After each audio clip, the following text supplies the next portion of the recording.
This presentation of One Shots from the Meowing Portal is brought to you by GreatMedia.Games. Visit GreatMedia.Games and use the code 10finity at checkout for 10% off your online order. Hello, everyone, and welcome to our second episode of One Shots from the Meowing Portal. How grateful is this little furry form that you have all returned to witness this latest adventure. In our last episode, we met my two adventuring companions, Marin and Otto, and we followed them on their first mission across the multiverse, rescuing a pumpkin patch from the turtle sorcerer Lord Terrapin. Now, after a short stopover at the Cat's Pajamas Inn, they are ready to resume their travels across the multiverse. But the next reality that they land in may prove even more treacherous. This is an adventure I like to call the Two-Faced Drow, a one-shot from the Meowing Portal. Enjoy!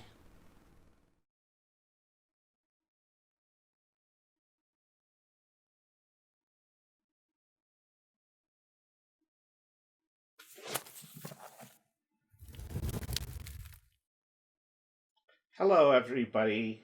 Welcome to another edition of One Shots from the Meowing Portal.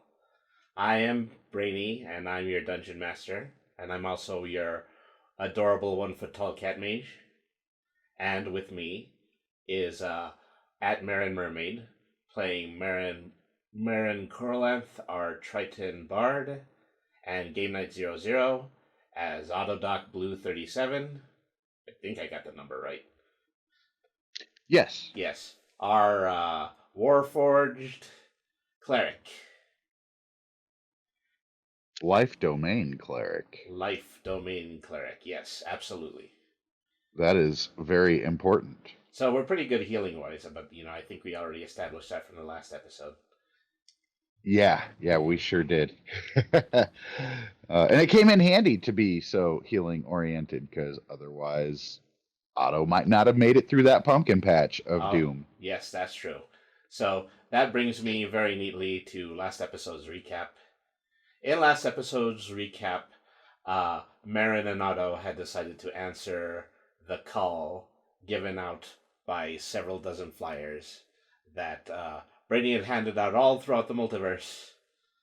They came to the Cat's Pajamas Inn, and after a little bit of foofara with stolen ham and a little bit of live performance music, we got to the very center of the situation that they were hired by Brainy, who is once again this 1 foot tall, adorable cat mage, to do the work of traveling across dimensions and solving anomalies that we find in time and space. So in episode 1, we just kind of went to a small, more Moldavian tavern. No, gosh, what was it called? What was it called in Strahd? I I'm think completely you spacing. Moldavia. Yeah, it Does that wasn't sound right? Moldavia. Barovia. That's the thing. We went to a Barovia. small Barovian village, and we didn't go any further than the pumpkin patch when the pumpkin patch suddenly decided to choose to attack us. Yes. So after a battle with some ferocious squash and the looming threat of a gigantic squash monster at the end of the road, suddenly fate intervened, and a few other Donarian wizards came in after having captured the culprit. That was a 7 foot tall tortoise sorcerer, and his name was Lord Terror. And so that was everything in episode 1. So here we are in episode 2, after spending your first overnight at the Cat's Pajamas Inn. You have been summoned once again to Brainy's chamber. And the first thing that we're all talking about is this outfit that Marin is wearing. A new outfit. A new outfit. Brainy takes one look at it, his hackles raise, and then he says, "Well, somebody didn't take any time at all to go native." I Uh, I suppose you could say that. Though I have had this outfit for a while. Oh, really? Uh, It looks a little big on you. I hope you don't mind me saying that. Sometimes people mind when you say things like that. That's something that I understand from talking to other people. No, no, I have. This unit has studied this. The cultural convention is to allow one to grow into their clothing. Thus, she has procured the correct clothing for her body, since she will grow into the outfit. Oh, I actually know that there's some goblins that practice that pretty vehemently. My understanding is that the only difference between a goblin and a hobgoblin is whether or not a goblin has been put neck first into a set of full plate armor and then expected to eventually work the limbs by the time he reaches about 12 or 13 years old. well, I'm not exactly a goblin, so this is my height? It's never going to change. Oh, well, why the extra sized clothing then? Well, I mean, besides comfort, she starts playing with her sleeves a little.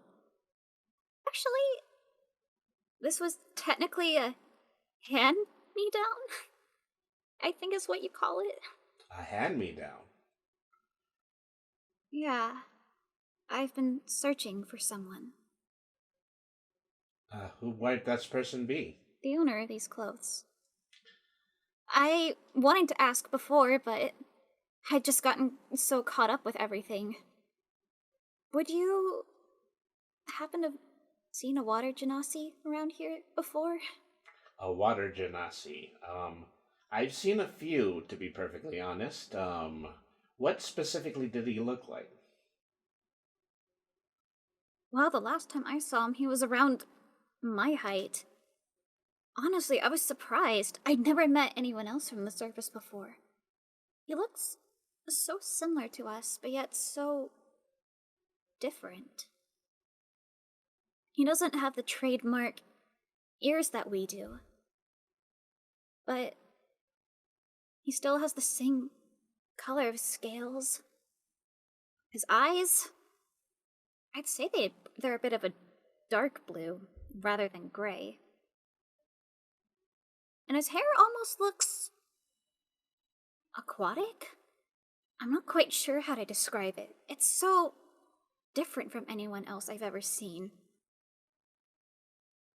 And why do you want to find this person? He was exiled. Excellent. Not for the No, reason you think. exiled, Oh, not exiled. excellent. Exiled. Oh, okay. Sorry about that. I guess I heard that wrong. It's because I cover one ear. Anyway, go on. When I lived back in the Protectorate, he had met up with us before. But a couple of months after living with us, he had pirates go after him. They found my home. They tried to destroy as much as they could just to get back at him. And the council found him guilty of leading him there. I'm not sure if you're familiar with Triton culture. Over the years, I've met so many people that don't know just how much work we put into protecting our home, to protecting our world. But outsiders are typically either given their armor and let back into shore, or if they commit a crime, then they're stripped of their gear and they're left to their fate in the sea. But I know he didn't mean to. I just know it in my heart. So I just couldn't sit there and let this happen. I took his gear and I never looked back. But it's been almost 5 years. and I haven't seen a trace of him. Hmm. So it's either he's gone on the surface, or he never even made it to shore. I was hoping you might have known something. I still might. Did this person, did this Genasi happen to have a name? His name was River. River. That does strike a bell.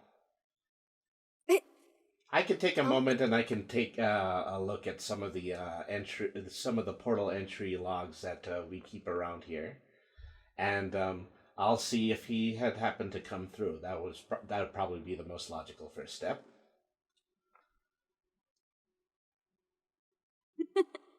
Otto leans into Marin and says,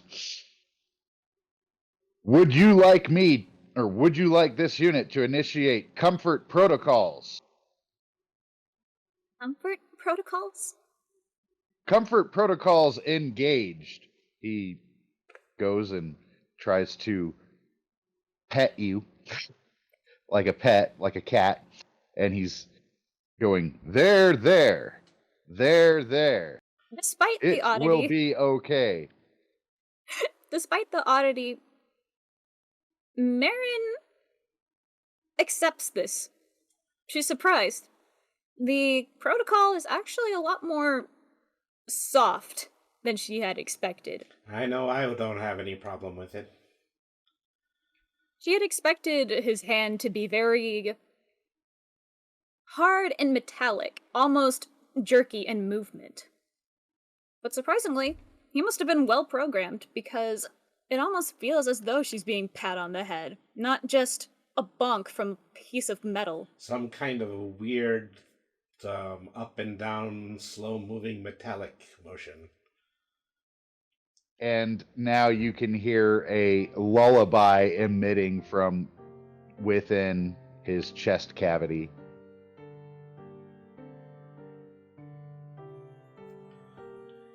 Wow, that internal band algorithm tends to play without you sometimes, doesn't it?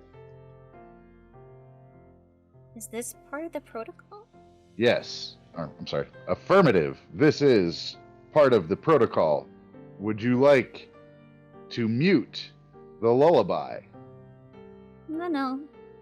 Keep it going. Her hands tried to cover her ears because under strong emotion, her fins tend to wiggle. Mm-hmm. You could barely pick it out, but it almost seems as though her face is purple from embarrassment. So Brainy is looking back at you like this, and it is probably the exact same way, a cat would look at a human, just completely flat. I know that there is something in the vicinity of emotion coming from you two. Well, She does eventually back away. She turns to face Otto. Thanks. You are welcome. Do you feel better? Yes. Excellent. She's still pretty flustered. Well, anyways, it's time that we get down to business. So something very important came to my desk today. We have received an audience from Heinrich, the I've completely spaced on his title, but she's a very important person. I swear. He takes a moment and he rifles through the book that's in front of him. Viceroy Henrik Morgan. That's it. That's the one. So he's a Drow elf and he occupies Morgan Manor. So he lives in a dimension called Il Solarius, which is a realm created when the sun was permanently obscured by this worldwide volcanic eruption. This killed off many species, but it allowed all the species from the Underdark to begin to live above ground. And they work very closely with us here in the library. We have a tendency to trust them over other individuals that might live in our Underdark, simply because now that they live above ground, they have no reason to worship any of the old gods that might become problematic. Query: what gods do they worship? Uh, you know, it's kind of hard to say.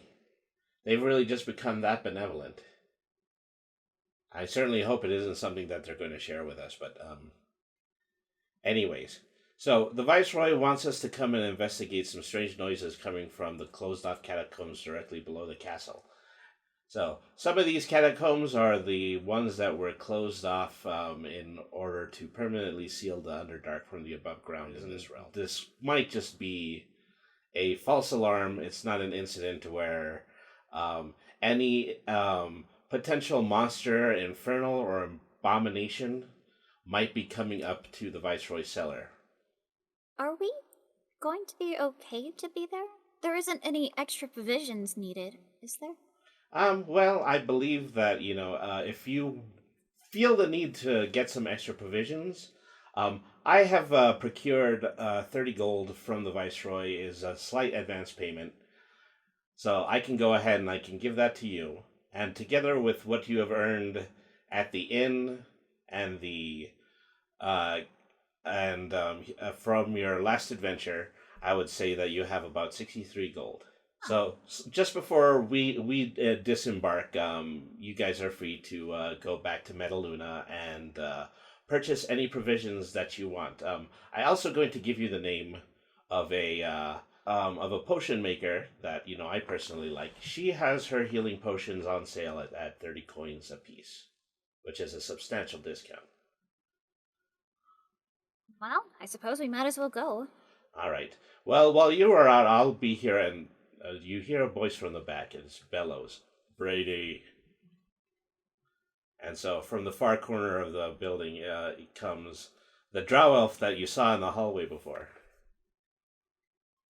Marin instinctively freezes up.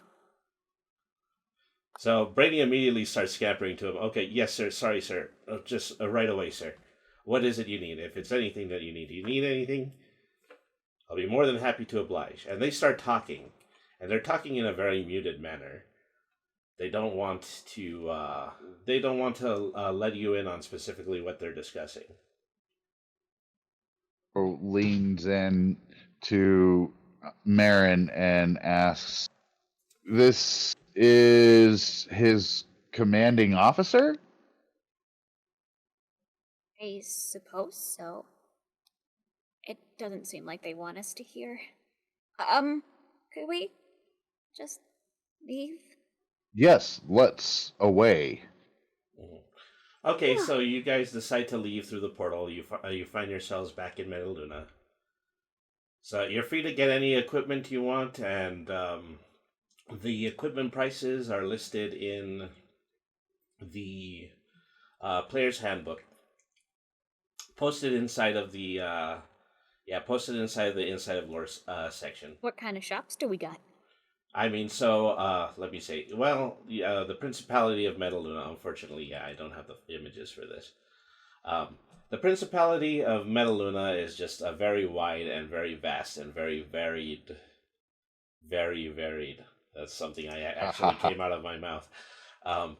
Is an extremely varied city. It has cultural items and all sorts of bric-a-brac from every known race here in this Terran class dimension on this Terran class planet. And so you'll be able to find absolutely anything from any kind of merchant here. And you also have the note from Brady that will show you where the inexpensive potion maker is. So many places. I'm not quite sure where to go. It's a bit overwhelming. Agreed. However, this unit sees a need for potions in the field, at least one healing potion would probably be beneficial to our mission. Right, right. We should get going then. Why don't we head out there? Yes, let's begin there, and we can proceed to the nearest destination. All right, so you head to the potion shop. It's just a very small building.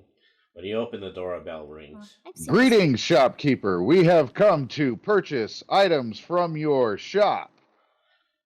You can barely see the shopkeeper. You can see probably the top of their hair poking out from the display case that is at the very front.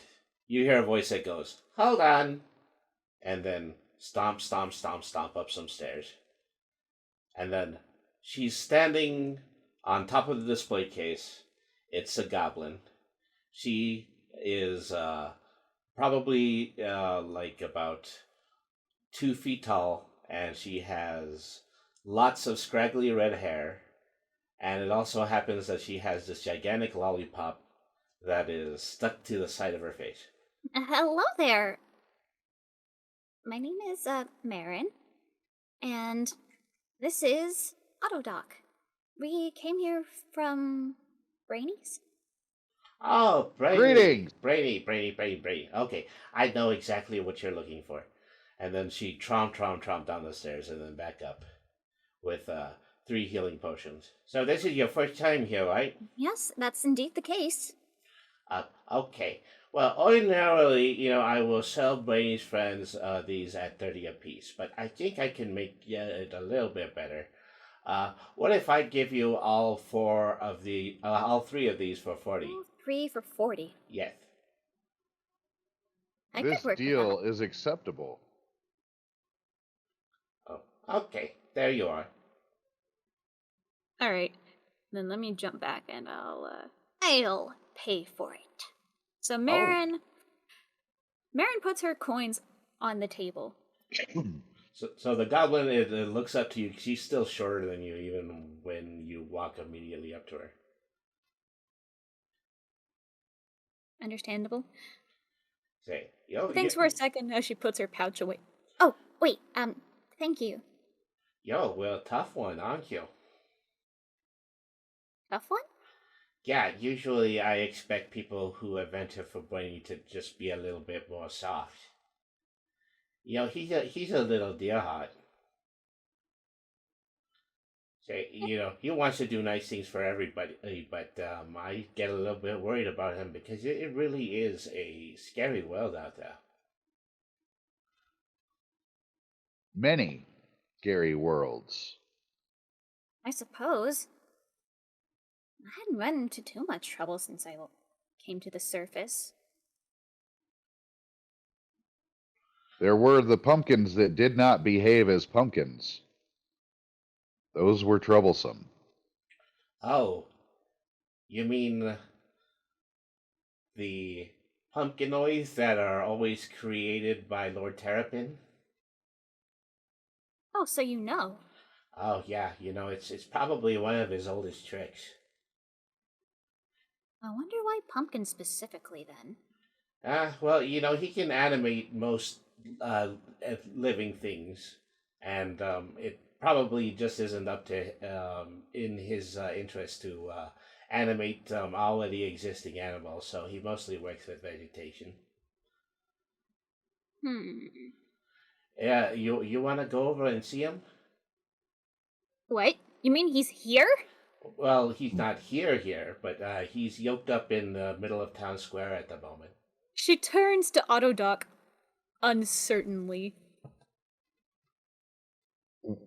Our business here is concluded. We certainly could make the detour to see Lord Terrorpen. This unit feels we could ask it why it made the pumpkins behave in an unpumpkin-like manner. And he narrows his eyes. You seem to be particularly disturbed by this Gorda transition. Hey, This unit was very disturbed by the unpumpkin-like manner in which the pumpkins behaved. You'd be surprised how hard they can hit. Well, and Or you wasted. Well, as the giant cigarette lighter said, our business is concluded. I don't want to uh, bend your ear for too long because I know that there are probably some things going on in the library that I'm not supposed to be privy to. Well, let's head off, I suppose. Thank you. Come again. Thank you. Mhm. So, what do you do next? Yes. on the way, I guess they're gonna go see. Mhm. So I guess on the Yeah. way, Are you sure it's a good idea to see him? They have him pinned up in the square publicly. I mean, if the security personnel believe that it is safe, certainly it will be okay for you and this unit to at least walk by. Walk by? I could work with that. she thinks back onto the giant gourd that had nearly crushed her from the last time. So you make it to the town square. Lord Terrapin is yoked up in the middle of town square, but more interestingly, there is a fountain in the middle of the square, and that's exactly where the wood pillory, where he has his neck and his arms poked through, is situated in. It's in the middle of the fountain, and water is splashing on him as he's standing there, and the yoke is also bolted to the underside of the inside of the fountain.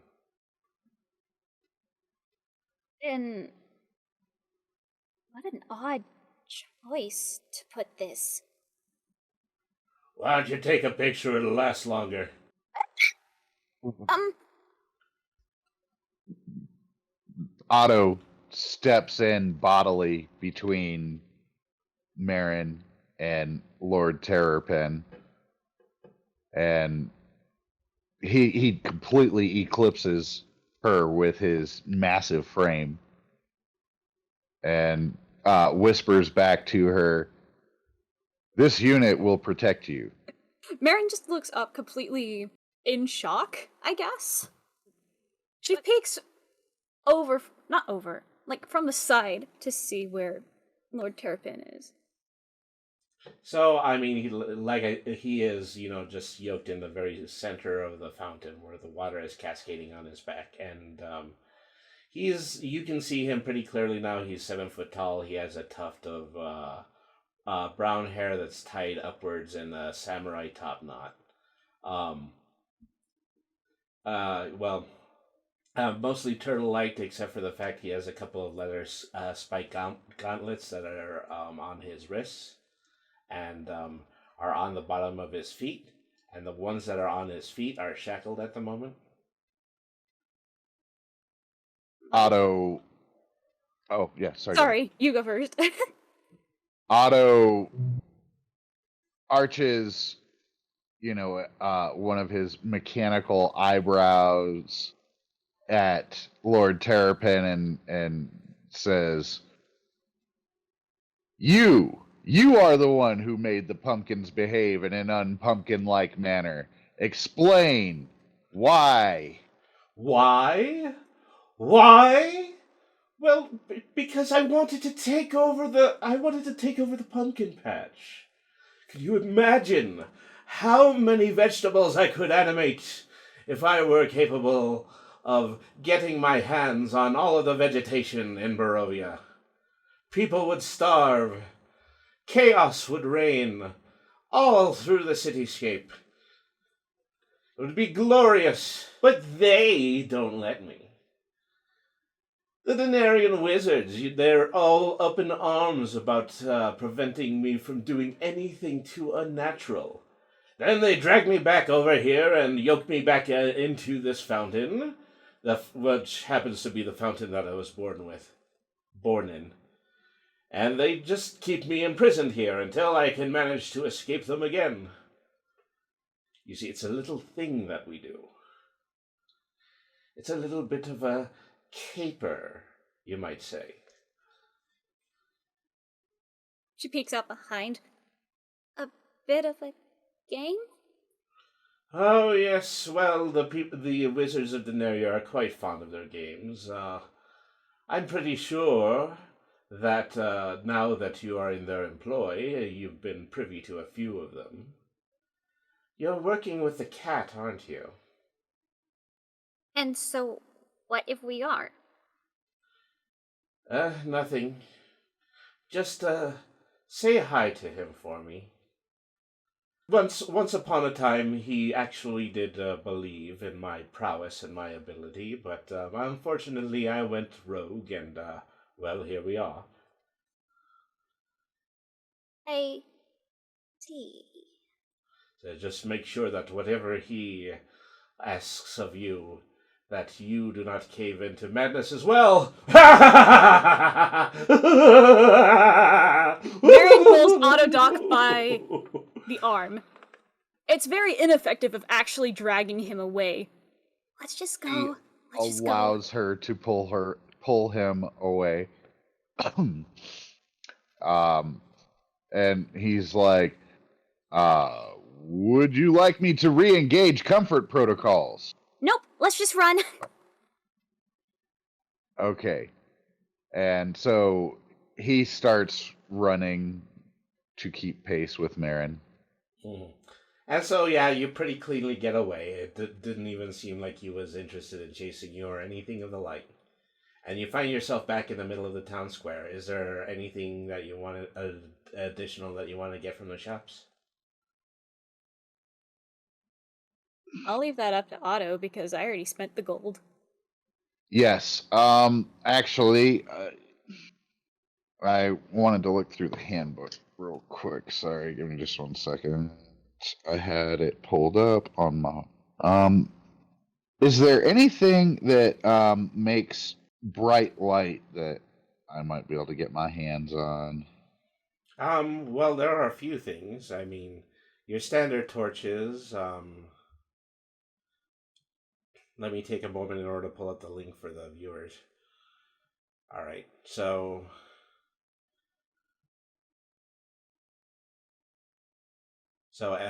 under adventuring gear, I'm sure you have a lantern. You have torches, candles.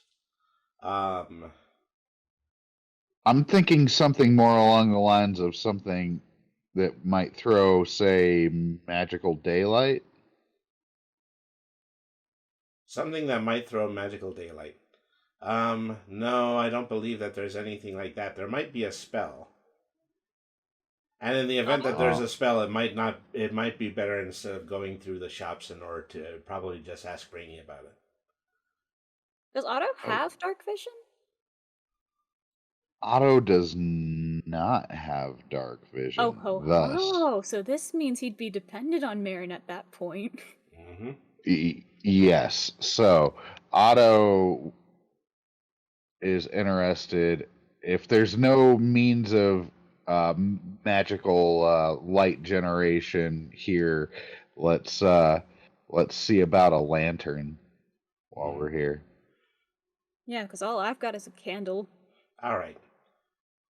So let me see. Your standard lantern is because I moved away from it. I was starting to look at spells. Equipment, adventuring gear.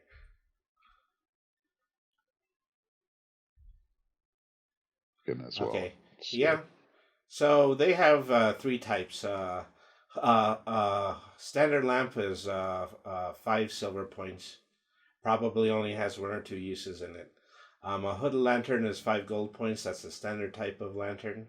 And then the bullseye lantern is a little bit more similar to a flashlight that points in a more specific direction. Launches light in a 60-foot cone. Costs 20 gold points. No, the standard lantern for the 5 gold is Mm-hmm. what I'm after.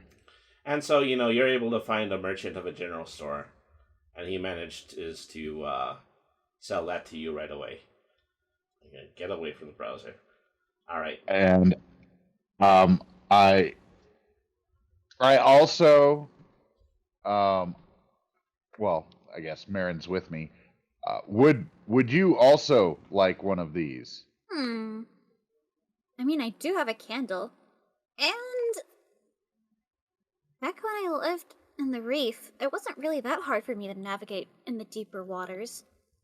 I think I should be fine when it comes to the manor. We'll just have to see. If anything, I can just. You could be my guide and we can borrow some light. This is acceptable. Let's see. I'm looking through the list. I don't see anything else that really jumps out at me as being particularly necessary. Yeah, I'm kind of in the same boat. I don't. All the spells I have don't use components. It's more about vocal incantation than anything else. Yeah, so I don't. Otto does not see a need to really shop around for anything else. Let's get back to Brainy. Huh? Oh, I was gonna say in character. Let us return to the cat. Yes, let's. Okay, so you guys make it to Brady's chamber through the tavern the way that you've been taught how to go, and he's simply standing in front of the meowing portal, waiting for the two of you to return. Hello? Oh yeah, welcome back. I trust things have been going well? Yeah, absolutely. Couldn't imagine anything that we could potentially be worried about. No siree, not at all. Under no circumstances. Marin raises an eyebrow. Otto also raises a mechanical eyebrow and gives Marin a knowing look. Oh, Rain. honestly, it's nothing to worry about. It's just that Bosch was a little bit worried about um, Heinrich. He asked whether or not he still seemed to be trustworthy. I haven't seen a reason why not. Is there a reason why he wouldn't be? Not that I know of. And anyways, you gotta just put faith in people sometimes. That's something I keep trying to impress upon my master, but it really hasn't quite stuck yet. Well, he's been Otto here a while. Otto feels like there may be more to this, and I would like to perhaps roll an insight to see if I could maybe discern what the cat might be hiding. Yeah, roll your insight. Excellent. Dice tray. All right, and let me see. It's 1d20 plus your modifier, which I believe is wisdom. oh, there we are. Alright, so it was a total of 10. Yes. Mm-hmm. So for a 10, you can visibly see that, Brainy is a little bit shaken about what he just heard, but you're not able to determine anything beyond that. Would Marin give it a try? Yeah, you could. Okay, so it's just roll 1d20 plus just the modifier? Yes. Wisdom modifier would be +2. Alright, because, Yeah. I gotta account for Jack of all trades as well, I guess. Mm-hmm. Okay. Hey! Say 22. I say, oh, okay. This is no need to give me the third degree anymore. Brainy says. Marion walks closer. Is that Bosch was a little bit worried that there are some individuals who are actually trying to bring back the old religions in the realm that we're going to. Ah, But for Those all dark gods that you had mentioned previously. Oh, yeah, but honestly, I'm not really all that concerned about that. I've been to this realm several times, and I understand that it's perfectly safe. Anyways, I feel as though I can trust Lord Heinrich. well, if you think we can, then we just have to put faith in people, right? She mirrors the words that he had just said Yeah, earlier. and he smiles at that, and says, exactly. So, who's ready to slay some chamber monsters? All right. Let's go correct some anomalies. All right. So, you guys go through the portal. You find yourself in El Salarius, and it looks an awful lot like what is in the picture. Is that it's a very murky, dark land. It has a lot of rock and just very few plains on the surface between the mountains. Instead of a blue sky, you just see a lot of swirling clouds, just permanently, built out of the volcanic ash that was spewed up into the sky probably a century ago. So Brainy says, well, geez, can you imagine always living in a place that has no sun? Yes. Oh, I didn't think about it that way. I'm sorry. This unit would not be adversely affected by such conditions. She tries to gather her surroundings for a second. She can still see, but trying to discern any color or any immediately familiar surroundings does nothing. Give me a nature check, actually. Ooh, nature check. Okay.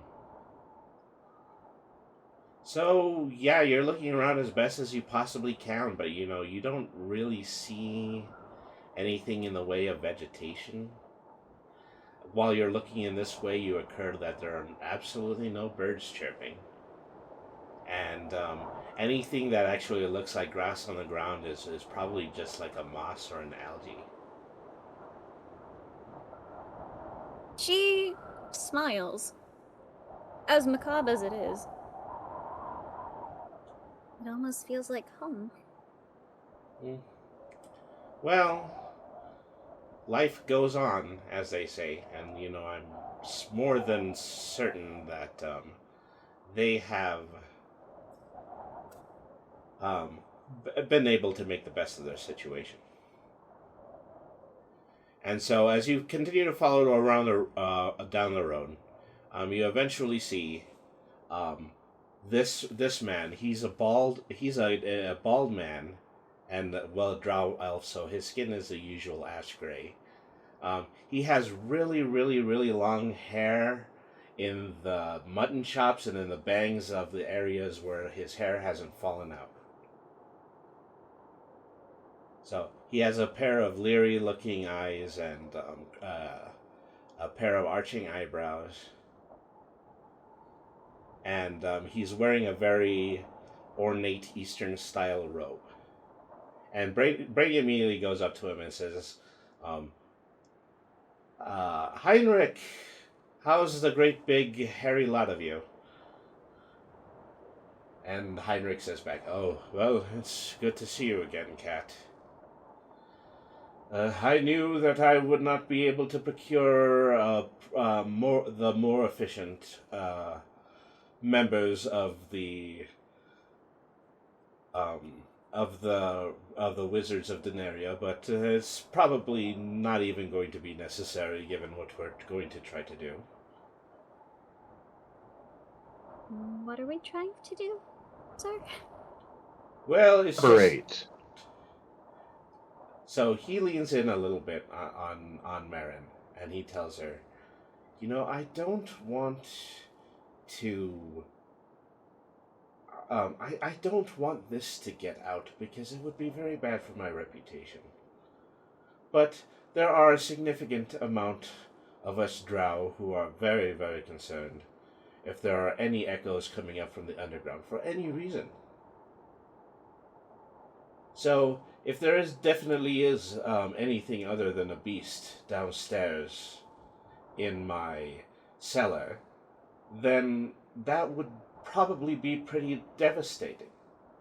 I have a political career, you see, and it would probably do egregious damage to me if it happened to be that I was an individual who unleashed someone from the Underdark. So I'm hoping that we'll be able to take care of this and keep it relatively in the down low, if you can understand my meaning. Yes, sir. Subtlety mode activated. We will no longer discuss your problem at volume. It would be awful great if you were to start doing that. Anyways, just a mile walk and we will be back at my keep. And so he begins to lead the way. Yup. This certainly reminds me of home, all right. In what regard does this remind you of your home? Quite how dark it is, too. It was very... civilized. One man's tries- civilization is another man's complete and utter chaos, Brainy says. There's clearly more to it than that, but she decides to keep her mouth shut. For the sake of subtlety protocol. And for emphasis, you do notice now that while in subtlety mode, Otto is trying to walk stealthily. I can roll a stealth if you need me to. It's not necessary. Everybody congregated seems to know that you're here.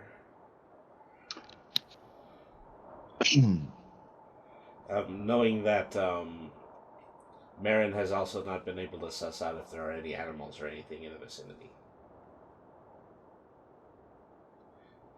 So, yeah, let's just keep going. Never mind. Okay, so the two of you continue to walk, and eventually you see the keep on the top of a mountainside. And, it looks particularly well lit in the sense that the lights are coming up from the bottom of the building. But other than that, everything around it just kind of seems to be the same craggy, mountainous type of area that you've seen elsewhere. Even the building structure. Oh, you shouldn't worry too much about it, Heinrich eventually begins to say, is that we've been able to compensate for our rather egregious loss. We've tapped into some geothermal tunnels in the mountaintops. No, on the contrary, I'm actually really impressed. Back where I lived, we had to make do with what we had as well.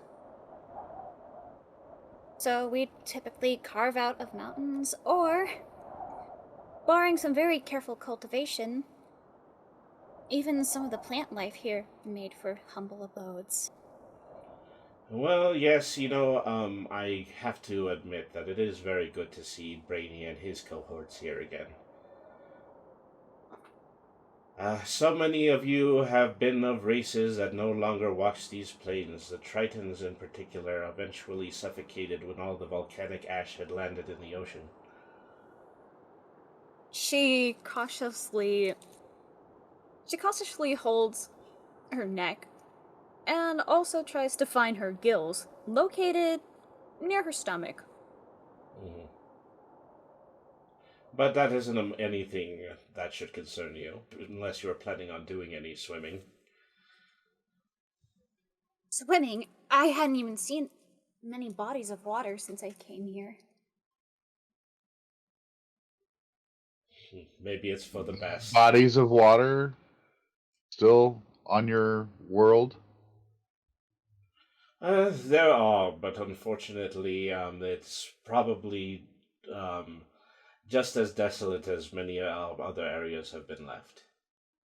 So we're still capable of finding clean drinking water by filtering through the ash-ridden water that are nearby creeks and rivers. But other than that, um, it's really just as it's just the way that life is around all around here. It's all just a matter of survival.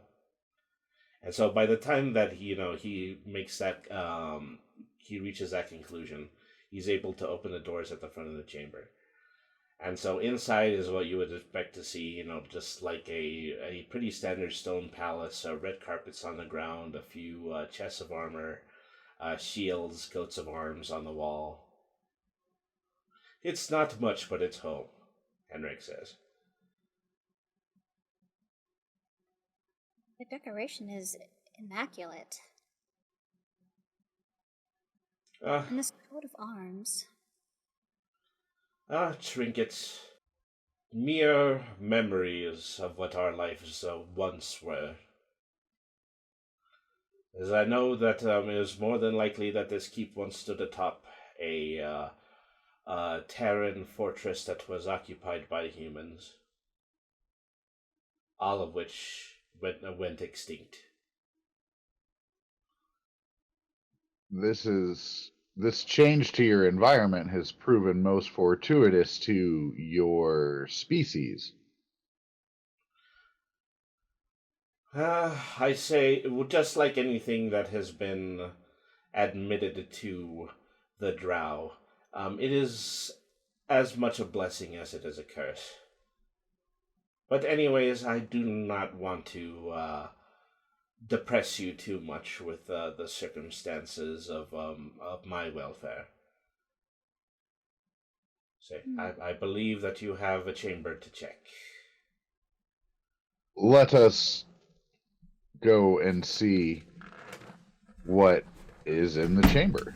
So he leads you to a door, and then downwards towards some stairs.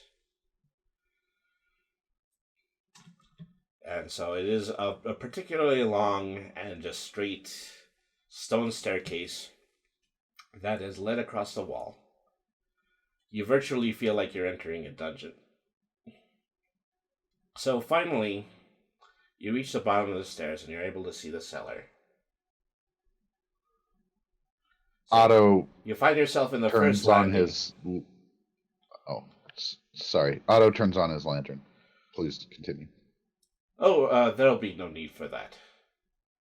As we've amongst everything else, we have a certain aversion to fire, and so you see Heinrich move his arms in a concentric circle for a moment, and then small spheres of light appear on the corners of every single one of the cellar walls.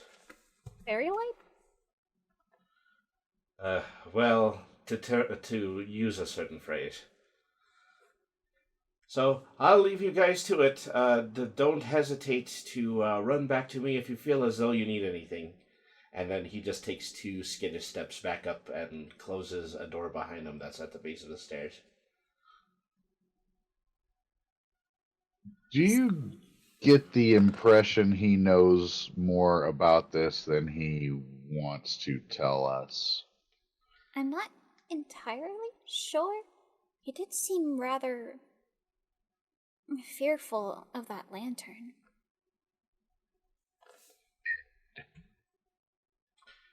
Well, it's probably nothing that's any of our concern. Let's try to see if we can find this beast.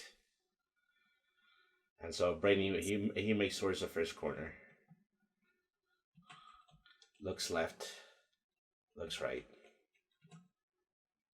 Otto clunks along with Brainy. Yeah, sure, the worst thing you can do is split up in these situations. Okay, everybody roll a perception. 14, 9, and 8. Okay. So, this should be apparent to anybody. You just hear a very faint noise like a voice coming into the room directly to the front of us. And so there's a room directly to the front of us, and there is a room to the right of us. So whatever the noise is in the room in front of us. Yeah, that's what I'm able to see.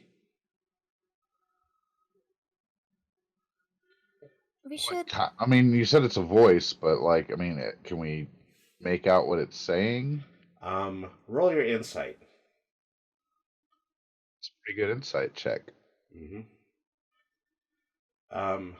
So you can, after listening from your precipice, from your vantage point, eventually you very distinctly hear "Huba Haba."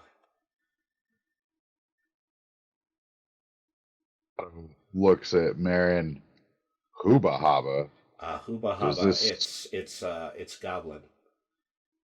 It means Jupiter. Jupiter. Yeah, it's really strange.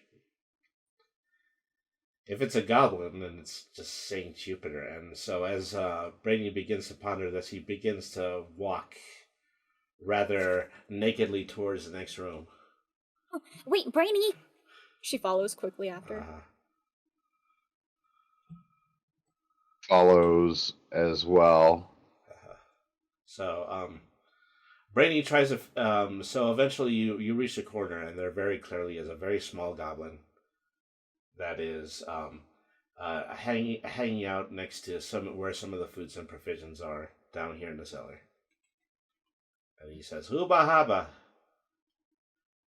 So Brady walks over to him and tries to converse with him in Goblin. They say, "Excuse me. Do you happen to be lost? I think you might have frightened the man who lives in the large house above you." I didn't know he knew Goblin. Well, of course I do. I'm Brainy, he says out of the side of his mouth.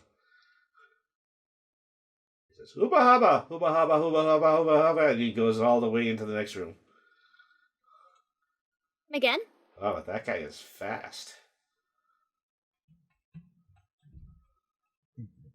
Brainy, perhaps you should exercise caution and not follow the goblin directly. You might be right. My curiosity got the best of me. I think it is a cat thing. So there is a saying about that, and I believe it doesn't end well for cats. Or this unit does not believe it ends well for cats. I don't know. There are worse things in this world than death, but I suppose I digress. And additionally, I digress. So, do you think we should actually try the room to the side this time? First, can we see if there was any damage to the food and drinks? Okay, roll an investigation. Okay, so investigation, 10 and 9. So, for what you can see, the boxes have not been tampered with. Everything checks out here. So if he's here, it's not because he's hungry. Well, if it's here, it could still just as likely be that it's because he's hungry, and he just hasn't figured out how to open the box yet. So, did I ever tell you how much research I do into goblins? No, not at all. So I did not. At one point, I tried to set up a goblin elementary school in Metaluna, but it unfortunately caught on fire. What? Yeah, just somebody decided to bring in their fireworks one day, and that was the end of that. I keep trying to That is secure the funding from the other wizards, but I think they're a little bit concerned about what might randomly occur. that is not an ideal learning environment. Mm-hmm. So anyway, are we checking this next door? Yes. What if we tried something? Sure. What do you have in mind? Back where I used to live, if there was an enemy, or perhaps a stranger, we would flank. If the rooms connect, then maybe one of us can come one way, and the other can meet us back up. Because there's 2 rooms. One Well, to the top, there's only and 2 one rooms that we know of. Let me modify that. Oh. And here I thought I was coming up with something smart. I mean, it doesn't sound like a bad idea. So then I'll go ahead and I will take a look through this entrance to the right. Otto, you can take a look at the one that is at the front. I'll go with you, Otto. All right. Stand behind me or behind this unit to not take damage if there is an ambush. Mm-hmm. Okay, perception check. Right, here we go. Okay, 17 and 12. Okay, Otto very distinctly sees this as the goblin from the next room is looking immediately down the hallway at the 2 of you, and then he immediately goes hooba haba, hooba haba, hooba haba into the next room. Oh dear. So, Goblins made or saw us and broke away. So So then we Otto just have to be more informs stealthy. So meanwhile, I think I screwed up with this doorway. But anyways, yeah, Brady walks the rest of the way around this corner to seek out the other hallway. So he sees the goblin. He says, "Hey, you stop! We just want to talk to you." In goblin.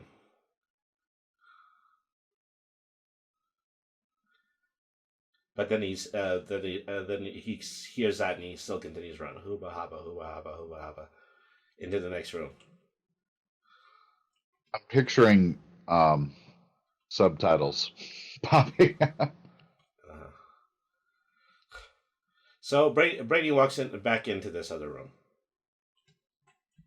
So I think there's a very good chance that room might be uninhabited. So this time, I think that Marin's tactic would work. If you guys go around that corner, and I go down this hall, then he isn't going to have any place to run. Ready? Sound strategy. Let's employ it. All right. So, as I say that Brady uses the entirety of his movement, probably over about 2 turns, in order to get to this corner. So what do you guys do? We're going with the plan, so we're gonna. I guess going with the plan. All right. So yeah, you take probably 2 phases of movement in order to get into the previous room. So you guys see the goblin again. Yeah, he's standing at the very end of this corner right here. So, and Brainy finds himself in the center of this area. It says it looks like this area has been broken off from the rest of the cellar. This would ordinarily be the end of the line, but something has come up and has bashed down this section of the. Are Marin and Otto able to see this as well? Well, no, you can't because they're over there. Oh yeah, okay. So from what you can see the goblin and the goblin from a straight line to the opposite wall. Unless you move closer. What if I did a stealth check? Question mark? All right. Roll your stealth. Check your stealth. That's what I meant to say. Your stealth before you wreck your stealth. Mm-hmm. Okay, so 19 plus 0 is 19. So yeah, you are incredibly stealthy. So where do you travel? Trying to see from here. Uh-huh. I guess hiding behind that crate right there for right now. Yeah. So yeah, you're next to that crate. The goblin is looking in the other direction. He doesn't seem to be able to see you. Otto does not want to move because Otto knows that stealth is not his forte, so he's just gonna kind of hang out and maybe like lean up against the wall and try to make himself a little smaller. Mm-hmm. From his position, Brainy begins to conjure a spell. He attempts to hit the goblin using hold person. Let me see. For hold person, the goblin has to reach. Let's see. Okay, the goblin has to pass a wisdom saving throw. Okay, so a roll for the goblin. Okay, rolls a 7. So let me see. I think that would be a 7 out of 10 and a 0. So the goblin attempts to move this way, but then freezes in his place. He's currently caught by hold person, and Brainy is over here, concentrating to hold a spell. Say, what do you guys do? Oh, he's got him. Come on. Okay, you go in. Rushes. Yeah, he rushes to catch in. up. So I'm going to have to do a measurement here. 5, 10, 15, 20, 25, 30. A dash would get you here. Unless you want to double dash and potentially lose a turn. Yeah. No, let's double dash. All right. So yeah, you go the other 5, 10, 15, 20, 25 feet, and you get into melee with this goblin. All right. So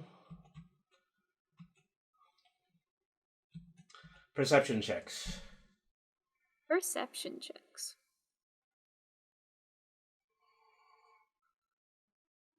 Oh. That's a spicy meatball right there. I think everybody can see this, but primarily Doc because of his very high roll. Is that in the uppermost corner of this chamber, there is no wall. Instead, there is a jiggling mass of light blue colored gel just undulating in the place of the wall. Yeah, that's unusual. So Otto is going to Wait! Don't go, Otto. It's a gelatinous cube. But by shouting that, Brainy lets go of the hold person, and the goblin starts running off again.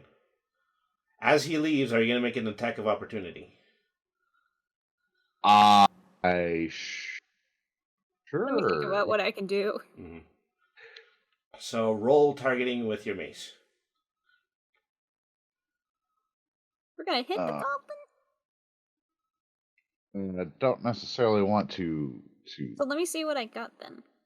Yeah, I don't necessarily want to harm him. I just want to stop him. Like, I mean, is it possible to use my attack of opportunity to grab him? yeah, you can do that. So, Great. Let me see. How exactly does grab help here? Worst comes to worst, to at least slow him down. I know how to use fog cloud. So what you would need is you would need a strength. You would need a check for strength. Okay. And then opposing strength was only a 6. So yeah, you're able to grab him. Specifically, how you want to grab him. Otto is gonna pick him up like by the scruff, like a kitten, like a mama cat with her kittens. Say, I resemble that. So, you see... So, you pick him up, and then from the furthest wall here, you do see the gelatinous wall that you can see. Moves up here, exterminates everything that is at the front of the base of the miniature. It's closing in, and it's beginning to devour the entire cellar. Otto points at that and says, "That is our anomaly." The gelatinous cubes an offense at being called an anomaly. At best, he is a particularly gelatinous beast. And now we are in initiative. Okay. Everybody roll your initiative, 1d10 plus 2. I mean, 1d20 plus 2. We both happen to have gotten a 13. Do you want to go first? No, Otto does not. Brainy can go ahead and throw some magic at this thing. Okay, well, we still have one thing to figure. So I think the gelatinous cube is large enough that it is really only going to move last, but I do want to give an initiative to the goblin. And that was a 6. Okay, so that order is going to be... Okay, so Brainy is going to go second. I think where did Marin's roll go? Oh, Mine was that was on a the, 6. Okay. yeah. So you actually tied with the goblin. I'm assuming you want to go before it. Sure, why not? So it's going to be me. It's going to be me, Otto, the goblin, Marin, and then the gelatinous cube. Okay. Okay. So Brady does indeed. Marin before the goblin, and then the gelatinous cube. Yeah. Okay. So Brady moves up. Is going to attempt to do his firebolt. Okay. He does a 4, and then I believe that I would roll 6 damage after that. So. Oh no, actually. Let me see. Oh, that's rolling a 6 for attack. So, yeah, his attack missed. I'd like to imagine that his firebolt reached over to the gelatinous cube and it just kind of fizzled out slightly before it could reach it. Gee, that's never happened before. I must be tired. Now it is Otto's turn. Otto, you're holding a goblin. There's a lot I want to do right now because I'm holding the goblin and I want to, find out more from him. But then, I also feel like obligated to, attack this big ass gelatinous cube. So I'm kind of torn. No, Brady says, just let him go. We want to try to prevent ourselves from dying. Okay. Otto is going to throw Sacred Flame at this gelatinous cube. Alright. So... Okay, roll your attack, or is it actually a saving throw? He has to do a dex saving throw. Okay. I seem to always type it wrong the very first time, yeah. Okay. So... It does not save. No. So, how much damage? That is 1d8 radiant. Okay, 1d8 radiant. Okay. So take that down from the text box. The gelatinous cube cubes in horror at an inexplicable sensation of pain. Okay. Yeah, it did. Okay, so now it's Marin's turn. No questions. One, Is there anything discernible that is similar to a brain or eyes? Because I'll give I you need to this one. No, there is not. It really just does look like just a big cube of jello in taking the place of the wall. Yeah, okay, so fog cloud or dissonant whispers is not going to work against this. No, probably not. Okay. You just bring that together using, your common sense. Okay, let me think then. What else do I got? How far away can I move? 30 feet? 25, 30. 30 feet would put you where I have the cursor right now. Where you have the cursor. That would be kind of close. Uh-huh. So then why don't I... Dang, because everything else is healing and mending. Let me see if I have anything. Actions, abilities that I can do. I don't know if I could do anything. Because everything else I have is healing and no one's gotten damaged. I mean, well, other than using your rapier, perhaps, you don't have, like, inspiration or anything like that? It is just healing spells? I mean, I don't have it on spells. I guess I should have bardic inspiration. Do you have any ranged weapons? Do you have a ranged weapon? Sometimes crossbow is innately part of the loadout. Okay, let me take a look.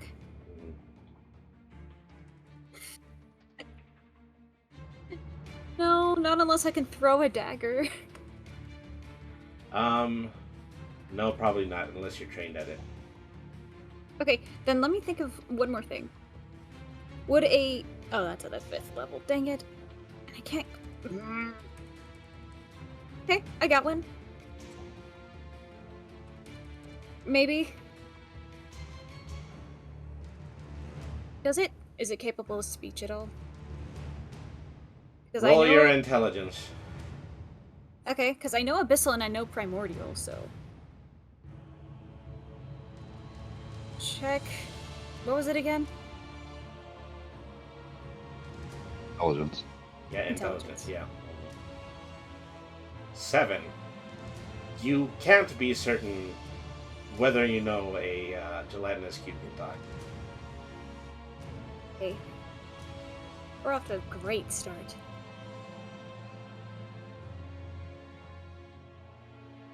Okay, let me think what else I could do. The only other thing I can do, and I don't know if it would work at this point, the only other spell I have is Detect Magic and Featherfall. Okay, so you could do Detect Magic. Do you see do you want to take the 10 minutes for the ritual? Sure, I'm far enough away. Okay, I think the 10 minutes for the ritual would be like 3 rounds, though. 3 rounds? Yeah. Okay. Or spend the spell slot.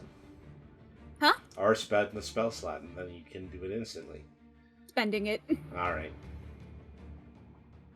Okay, so you cast Detect Magic.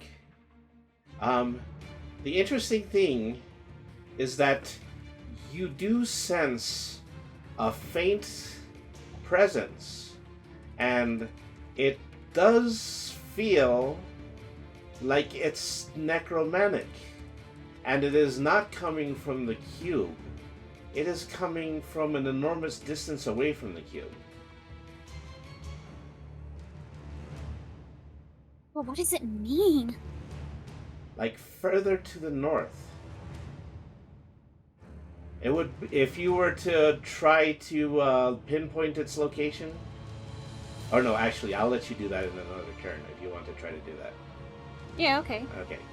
So, Goblin's turn. The Goblin is going to attempt to bite Otto. It can do that. That's fine. So it doesn't seem to be intelligent enough to notice that Otto is mostly made out of plate armor. Okay, he does a 6. He chips a tooth. Yeah, I was going to say, he sure does not bite through my armor. He can't, but apparently the pumpkin could. He cries out in pain. Right? Oobahaba! Poor thing. Top of the second round.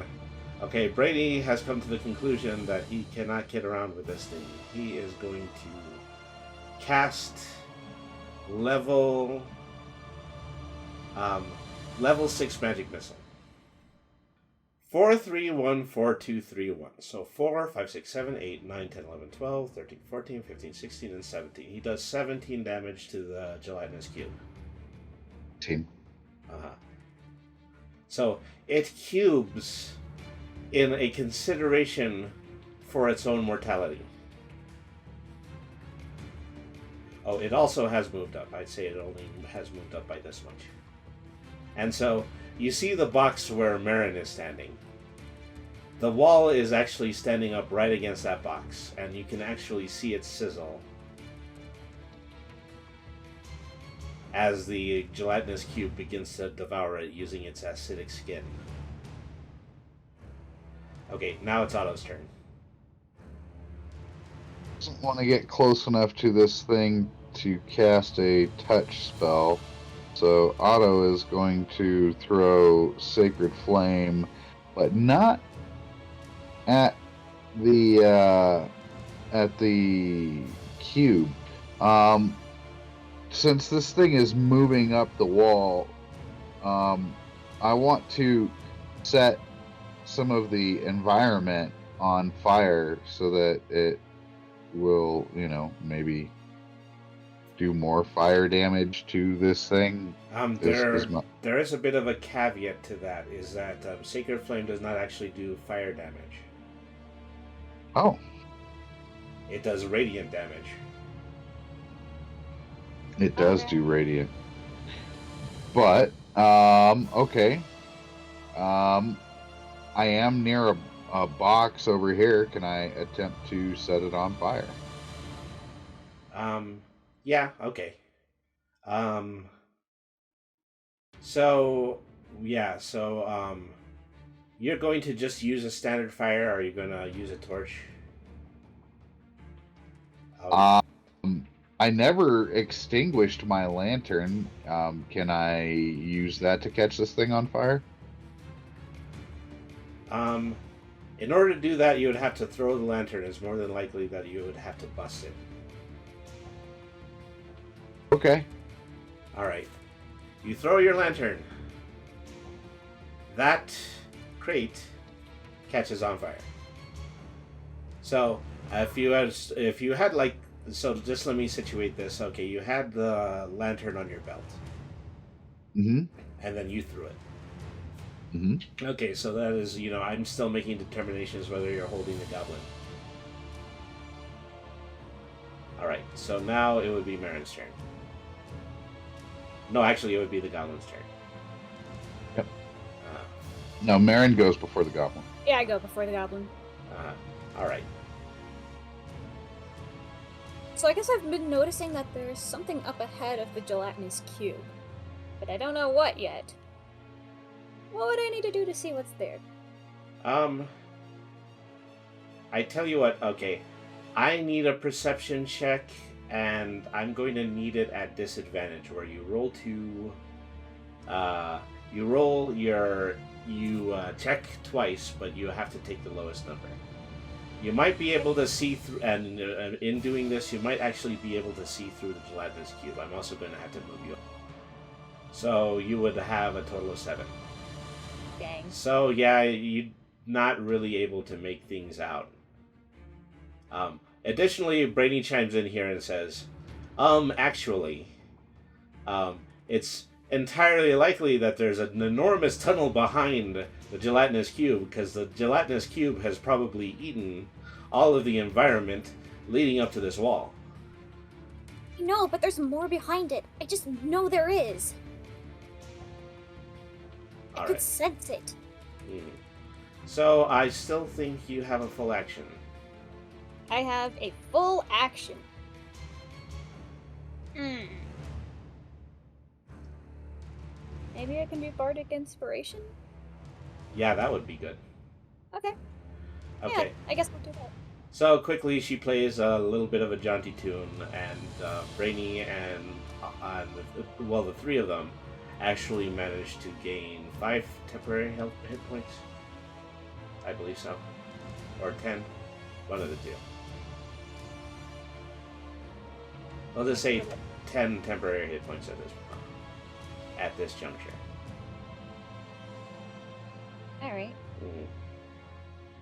All right, so the goblin is going to attempt to kick Otto where the sun don't shine. This is not a very smart goblin. It's not a very smart goblin. Okay, so I'm guessing that 12 does not beat your armor class.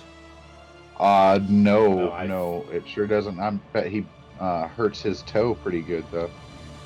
Alright, so the gelatinous cube moves up. So the box that was previously used by Marin for cover has been dissolved. Marin would be standing right in front of the gelatinous wall right now. But it's more like she's not in melee with it, because it's not going to attempt to do a grab or anything of that nature. Mm-hmm. Mm-hmm. And so, Brainy hits another level, I think it was level 6 magic missile. Okay. 4, 1, 4, 3, 4, 3, 3, 4, 5, 6, 7, 8, 9, 10, 11, 12, 13, 14, 15, 16, 17, 18, 19, 20, 21, 22. So that was 22, and then it was another 16 in the last one, so that would be 36, and then Otto's Sacred Flame was worth what? Let me scroll back up really quick. I believe that was a 2. Yeah. And you did 18 No, on the first round. It was a 2 plus 4 for your advantage, so it was a 6 total. 17, Oh, okay. 40. Yeah. So, the gelatinous cube. Cubes in regret and lament at a life not better spent, and dissolves into a puddle on the floor. So, victory. Good. Dun dun dun dun dun dun. Oh, wait. Oh, yeah, different union. I don't know what the Dungeons and Dragons victory theme is. Box is still on fire, right? Yeah, the box is still on fire.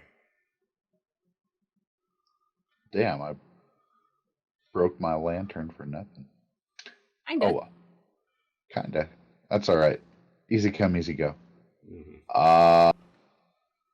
So. What are we gonna do about it then? Well, we've got to say we should probably go back to Heinrich and we should report all this to him. Wait! There's something up ahead. Otto is going to light a torch off of the box that is on fire. Uh-huh. And gestures to Marin that we should go see what was behind the cube. There's no way it was just that cube. It almost felt undead? Oh, so you want to go in and you want to look through the cube tunnel. I need to see. Yes. Okay. It's everyone's funeral. And so you walk through into the tunnel. And unlike the cellar, which is lit by the fairy lights, the tunnel is completely and totally dark. You have your dark vision, I believe, of either 40 or 60 feet. I think it's 60 feet. I think it's 60. Uh-huh. All right, so you And walk. I've lit a torch. Okay, so you walk probably what seems about 60 feet. And then you find yourself, you can see the whole of an opening to the Underdark before you. And so Brainy himself is very personally horrified because he has a lot of experience.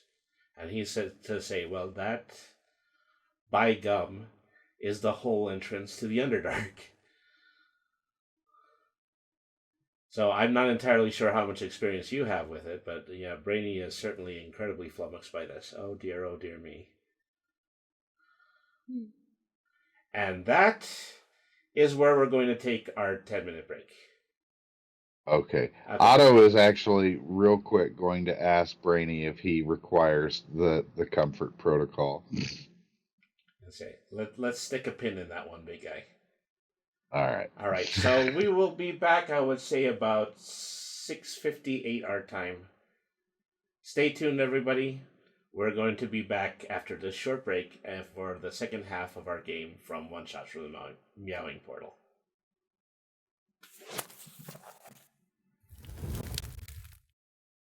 If you're as into gaming as I am, it's bound to happen. You have almost every card that you need for a killer deck and popular trading card game of choice. But you're missing that one ace card, that one killer app, and it only sells on websites for eBay for, oh, good lord, $175. Who's making these prices? A random numbers generator? That's why we're sponsored by GreatMedia.Games. GreatMedia.Games has a fine selection of rare and valuable cards for a wide variety of trading card games. And if you're looking to sell, check out their online buy list, where you'll get paid a competitive rate for some of your old TCT treasures. But that's not all, because we're offering a discount code of 10% off anything that you purchase online. Just head to greatmedia.games and use the code 10finity at checkout for 10% off your online order. Tell them Brainy sent you, or don't, it really doesn't matter. But by all means, visit greatmedia.games and get the competitive trading cards that you've always wanted.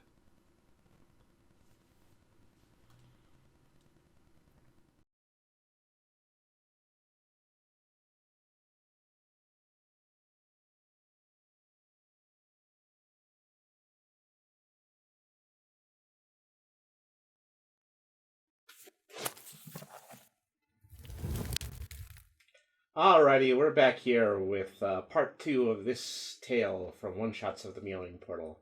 We're going slightly into overtime here. We're going to spend an additional hour in order to just get to the very end of tonight's story.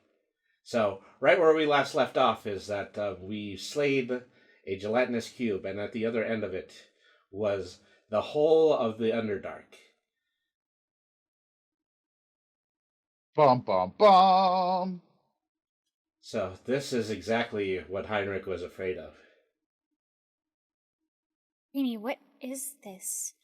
Well, it's the Underdark.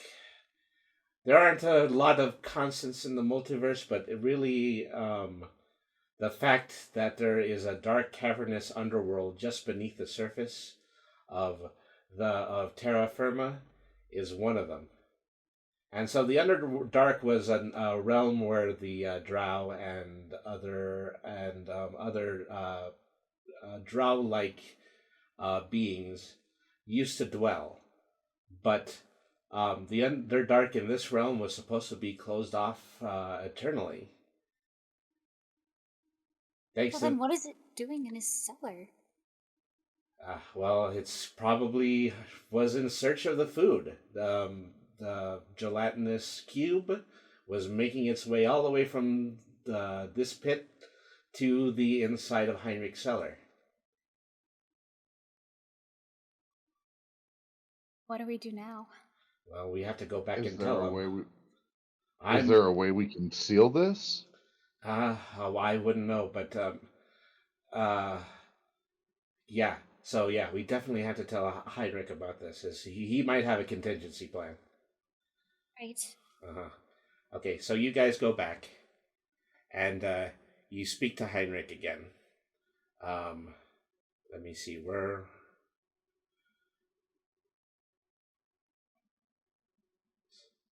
So, when you go back to the top of the cellar, um, Heinrich is waiting. He tells the assembled party, "Oh well, how did it go? Were you actually able to find anything?"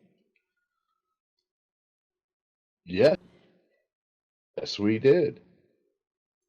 Well,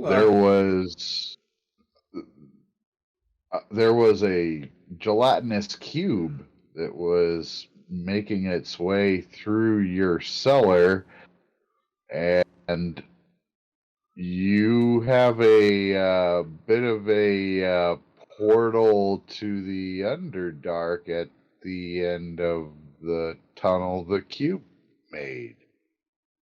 oh no. This is the absolute worst. This is what I feared the most. All right. You're going to have to show me where the tunnel is. And yeah, do us all a favor and just kick that goblin that you carried up here out the door. I suppose Otto was still holding him, wasn't he? Mm-hmm. So Otto lets the goblin go. Mm-hmm. You sure it's a good idea to let the goblin go? And so he lets the goblin go out the front door, and he just continues to flee down the street. Hooba haba hooba haba hooba haba. All the rest of the way down. Poor thing. All right. And this little goblin hooba haba all the way home. All right. So, you take Heinrich down to where the tunnel is. Yes. I say, and he looks towards the end of the tunnel, and he says, "I think I might have the solution for this. I will need to create a landfall. Brainy, perhaps do you still have some of your remaining magic missiles?" And Brainy says, "No, I'm afraid not. I do have to use them all on Gelatinous Cube." "Oh, well, this might take a little bit of longer time, but all we've got to do is find our way to the end of the tunnel and create a landfall. Hopefully one large enough in order to completely bury that section of the tunnel into the Underdark. I'll go ahead. I'll go on ahead. You guys follow me the rest of the way down the tunnel." And so he starts walking down the tunnel. He seems very hasty. And yeah, he just walks and walks and walks until he disappears into the darkness.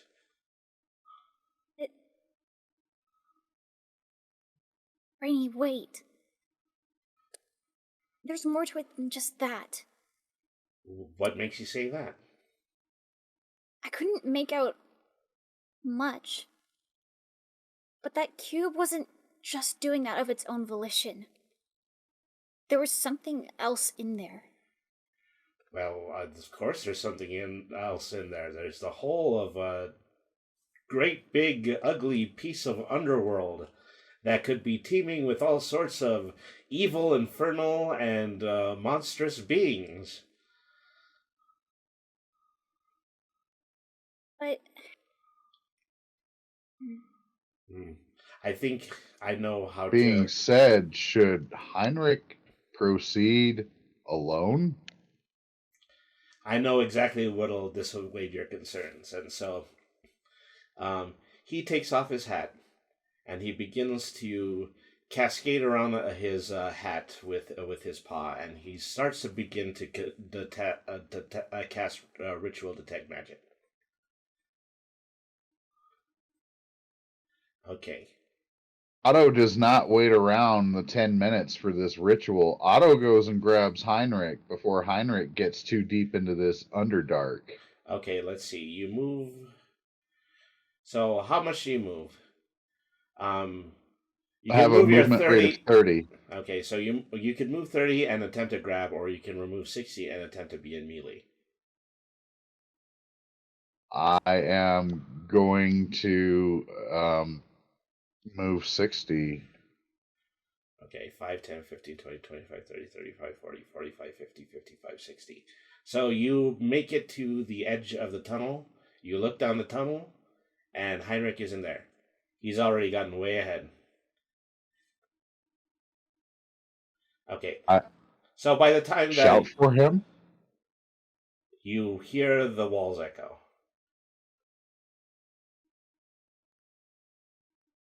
Okay, let me think. Okay, so by this time, we'll say that the ritual detect magic went off.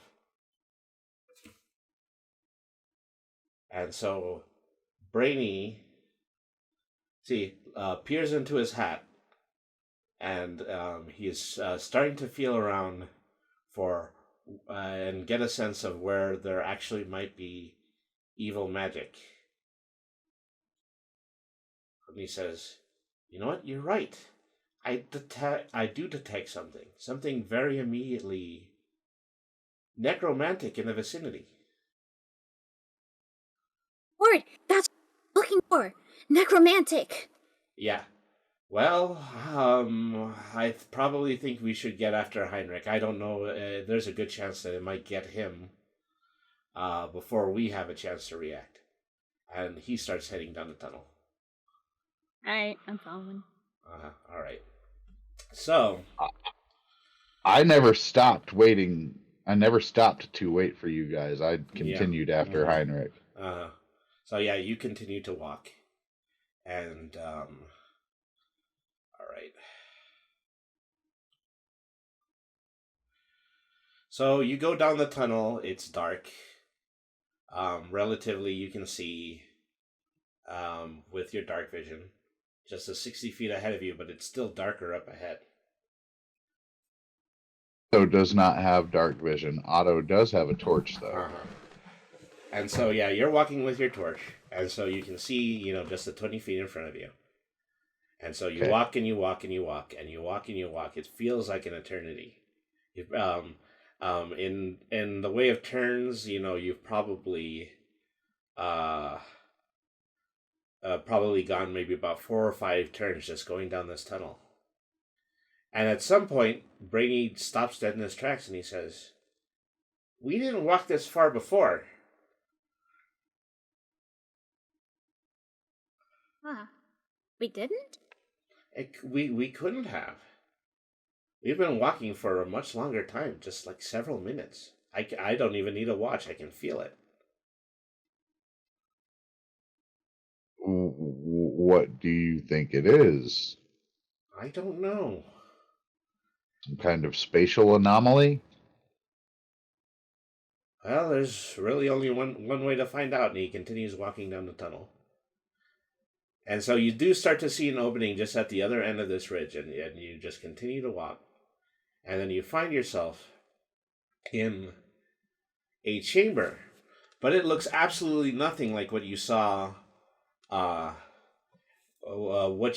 you appeared down the tunnel before. It's just a large chamber just cut out of the ground and the rock like a root cellar. Heinrich is on the other end of this room, and he's standing. You can clearly see the fairy lights that he had created in the cellar are all around this room as well. And you very distinctly see 2 altars, 2 cages, 2 yokes, and a stone coffin in between the 2 altars. He's been in here before. Oh, well, yeah, of course I've been in here before. It's my cavern. Oh, silly me, I forgot about the landslide, and he casts a fireball over the entrance to the other side of you, and I need everybody to roll a dex save. That's not good. All right. And so you can type !save dex.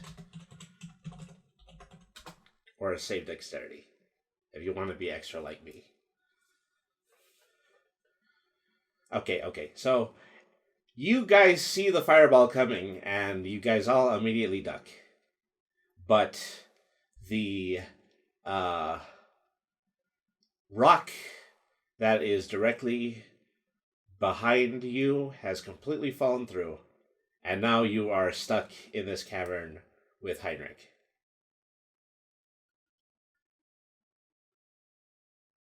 No. We're not stuck in here with him. He is stuck in here with us.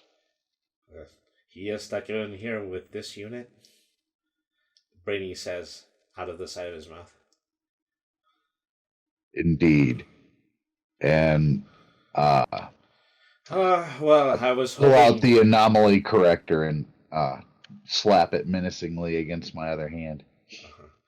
Oh, Pooh, I really thought that would have been enough to knock you out. And unfortunately, this ring doesn't have another charge on it. And so he pulls off a ring of fireball and he just throws it to the side.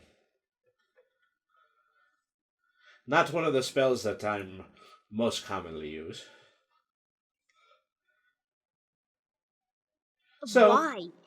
well, I'll make this perfectly glib. I'm going to capture the three of you. I'm going to hold you prisoner, and then I'm going to slowly drain your life essences until I can resurrect my brother Senan, who is in the stone tomb in the temple, in the center. It's alright. Ah. You have to let the dead rest. You have no idea what I have been through, little lady.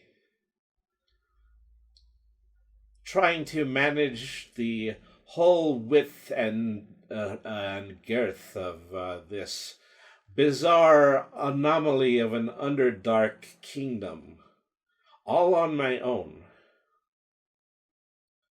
I know that if my brother Senan can be resurrected, he could show us a new light. He could potentially lead us away from all of the frailties of above-ground society and bring us right back into the waiting bosom of the goddess of Lolth. Brainy says, Bosch was right about you. He knew that you were up to something. Is it that old fossil Bosch? He doesn't have... pretty soon, if this is pulled off precisely, he will not have the power to stand against me. Now prepare yourselves. And now we're in an initiative again.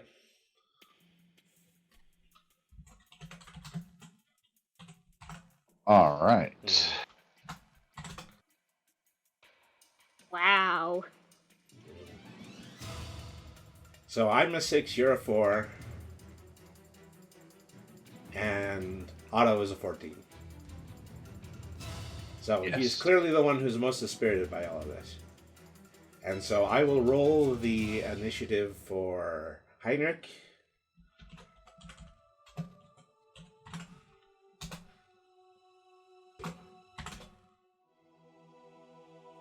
He got a 4 as well. And I'm assuming Marin goes in front of him. Sure? Mm-hmm. So, yeah, he is going absolutely last in this round. So, Otto, you're up first. All right. What kind of distances between me and him? I think you would be able to close about 30 feet. Yeah, so that would be... So you want to move to 30 feet and attack? Yes, that is correct. All right. So now, yeah, you're in melee with Heinrich. Can I swing at him at this time, or do I yes. have to wait until Yes, next turn? You may do an attack. Excellent. And this should be strength, right? Mm-hmm. Okay.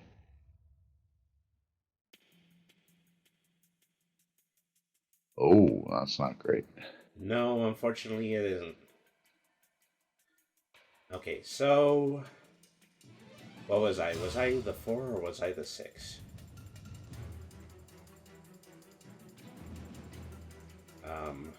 No, I was the 4.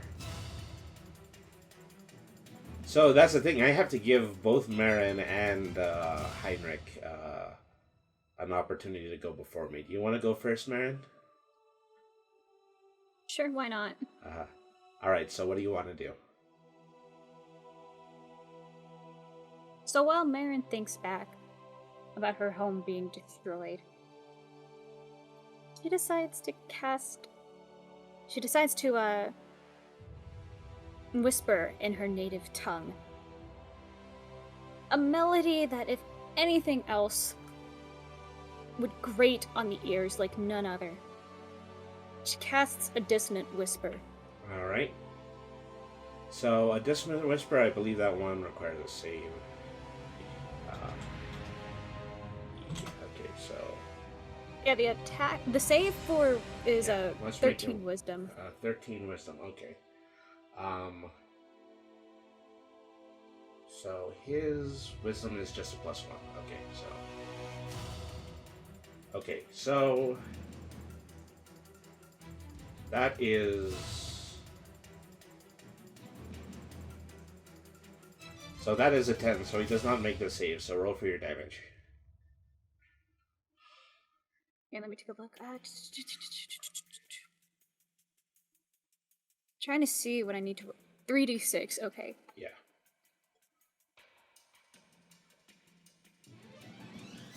And... okay. So on a failed save, it takes 3d6 psychic damage and must immediately use its reaction, if available, to move as far as its speed allows away from you. Mm-hmm.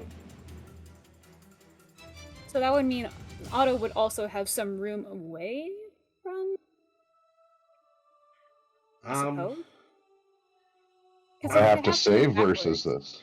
Does it say, tunnel, or does it say something like cylinder or cone, or...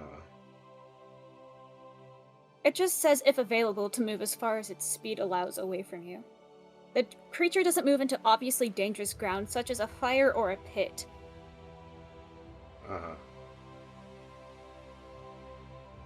Well, it sounds like you can differentiate target. Uh-huh. So, I don't think there's anything like that in this room, unfortunately. Ah, dang. Yeah, because according to the actual description, you whisper a discordant melody that only one creature of your choice within range can hear. Okay, I'll give you this. Okay, after hearing the dissonant whisper, he doubles over, he covers his ears. He screams very loudly. And he moves a hex towards Otto again. So, Otto, you get an attack of opportunity. Oh, good. We are going to smack that SOB with inflict wounds. Alright. Which is a saving throw, if I am not mistaken. Inflict wounds in 5e. Let me see. That is, no, you still do have to make a melee attack. On a hit, on a hit, he would take 3d10 necrotic. So, roll your strength. Strength, or is it dex? It would be strength, because I would assume that you're still even doing this with a mace. That makes sense.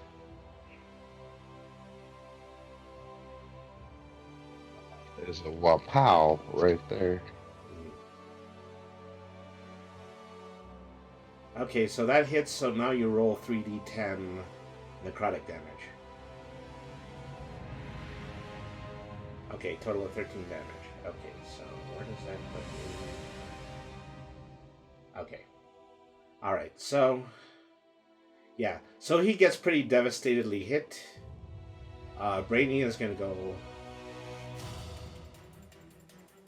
So, Brainy is going to use his feline agility. And so feline agility allows him to go double his movement in a straight line. And so he uses that to get all the way to 60 feet in this direction. Resisting the urge to go, Brainy, use quick attack. Uh-huh. That's pretty much what it is.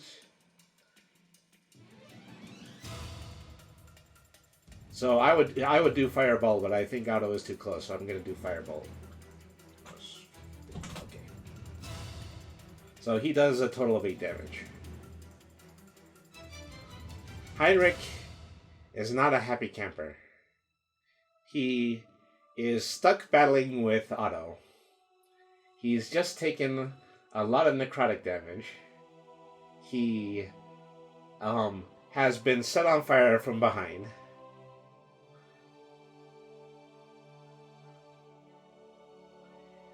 So he raises his hands into the air, and he begins to say something terrible and infernal. And it's inexplicable unless either of you are capable of owning the language. And Elvish are my languages. Okay. And so at the conclusion of his spell, a lesser demon spawns, and it is in melee with Marin. Lovely. Womp womp. Okay, top of the second turn, Otto again. Is going to brain old Mr. Heinrich with this mace.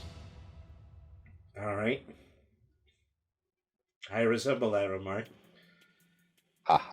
We get the cat You joke might and we get the appreciate brain that. joke. Those are the two jokes that I usually make. Yes, I gotcha. Ooh. Okay, a 15 hits. Yeah. Excellent. And how much damage does my mace do? Let's see. That is 1d6 plus 2. Alright, so that does 4 damage. So I put that maybe about 16. Alright, so now... Marin hit for 11, I hit for 13. So now... And then... Mhm. Sorry, go ahead. So now it's Marin's turn, I believe. Okay. She's in melee with this hideous skull-faced lesser demon that it flies, it just kind of hovers in midair with great red bat wings, and it has a crown of madness on it. This thing is way too close for comfort. I'm gonna see if I can do another dissonant whisper. Alright. Who are you targeting? I'm targeting the lesser demon. Alright. Because if it fails the throw, then it'll take that 3d6 psychic damage, and it will immediately use its reaction to move as far as it can away from me. Alright, so it needs the save then. Oh okay. wow. So, yeah, natural 1. While incanting the spell is that you actually see the lesser demon recanted back to you, but is doing it in an awful infernal voice that sounds awful to you in return, and that seems to counteract the whisper.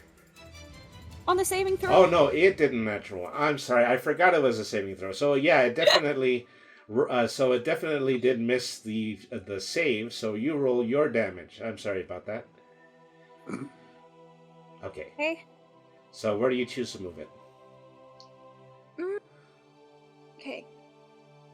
Maybe move it closer to the, not like the altar, one of the altar tables, but like, as far as it can go. As far as it can go from one of the altars. So effectively, so it flails. So for a natural 1, okay, it flails, it reaches the cage, and then it falls into the cage, and the door locks behind it. So now the lesser demon is actually trapped inside the cage. Nice. Heinrich shrieks, "Oh, of all the rotten luck!" Brainy attacks him with Fireball a second time. Well, with Firebolt a second time. Okay, he does 7 damage. So I'd say roughly his damage is in the 20s now. He looks like he's in really bad shape. Taking serious lumps from the mace. His cloak is singed. So he begins to do another incantation.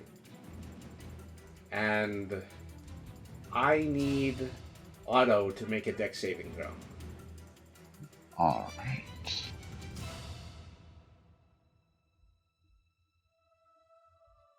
That is not a good dex save. Okay, that was a 6. Okay, so the spell goes off. A bunch of inky black tentacles begin to rise up around Otto as they begin to pin his arms down. Pin his arms and legs. He's currently restrained by large black tentacles. It's not good. And so, let me see. Ordinarily, this would be, 1 minute, so roughly about 4 turns. Unless you can make the dex saving throw again.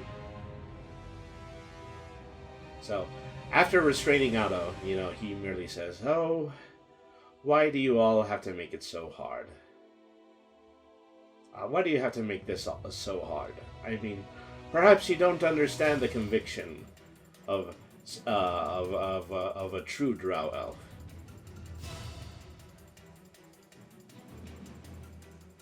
And then, rather unceremoniously, he reaches forward with a boot. He punts Brainy, and Brainy lands in the second cage. So now Brainy is trapped too. Oh no. Well, I have to give it to the Wizards of Denier. They picked just the right representative for this job. And so, top of the third round. Right now, Otto would still be restrained. Is there anything Otto can do? Yeah, he can. Vocally? He can make the dex save again. I mean, he can still talk, but So the first thing he would try to attempt to do is make the dex save again. Why that? That is not a good dex save. No, so he's still not restrained. You have, as Marin suggested, you can still talk as a free action. Oh, I thought there was spells that only had the component be a voice. I mean, yeah, there are, and they are under cleric as well. Let me see what I have for vocal spells.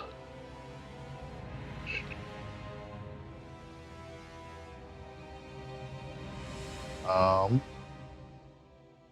I can do this at range. So yeah, we're going to use Sacred Flame on Heinrich. Oh, He all right. He's a jerk. Uh-huh. So he has to save Dex of 13. All right. Mm-hmm. Okay, that was a natural 20. He would still take half damage. Half? Yes. Okay. And that is a D8. Okay, 5, so rounded up, that would be 3. He takes 3 damage from that attack. Radiant, if that matters. Mm-hmm. So that puts his total amount of damage towards 84. And he's still kicking? Yeah, I mean, so right, he's stunned for a second, after hearing the spell, and he shakes his head, and he looks up at Otto, and he says, "Don't you ever quit?" Never. Say, "What manner of foul magic-using machinery are you?" Okay, so now it's Marin. Okay, so let me think. Because whatever's trapped in those cages would still have to be put on the altar before the ritual could go off, right? Yeah. So technically, while they're not in the best situation, they're not in the worst either. And he'd still have to get both of them on there. Mm-hmm. Okay, he's pretty close.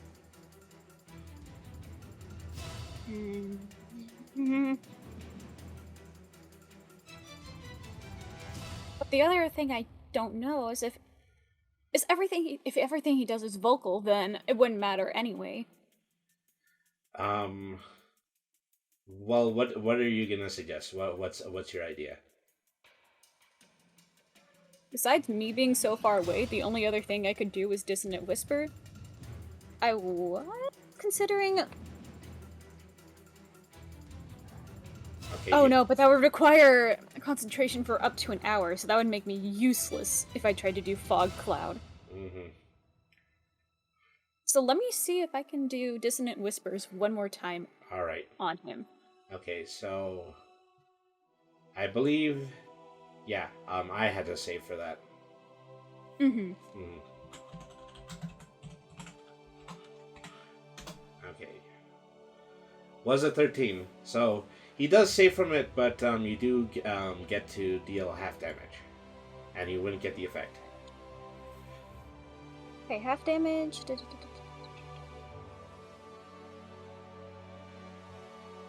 So half damage from 3d6. Okay.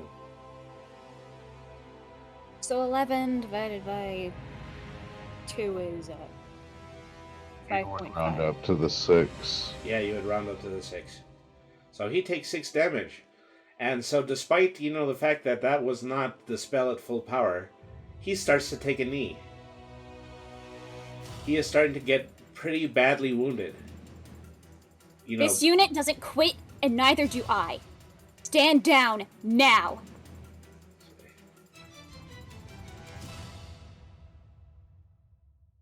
He raises his hand to in the direction of Marin this time. And he begins muttering a spell. What do I save?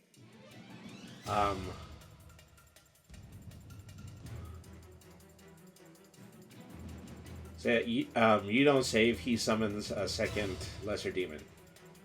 Of course! Of course! And so that's his strategy, try to keep everyone occupied. Fortunately, though, that broke his concentration, and now, at the top of the 4th round, Otto is free to move. Awesome.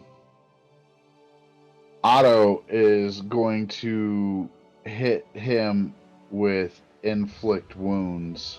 Alright, so returning to melee with him. Yes. Okay, roll your attack. Alright.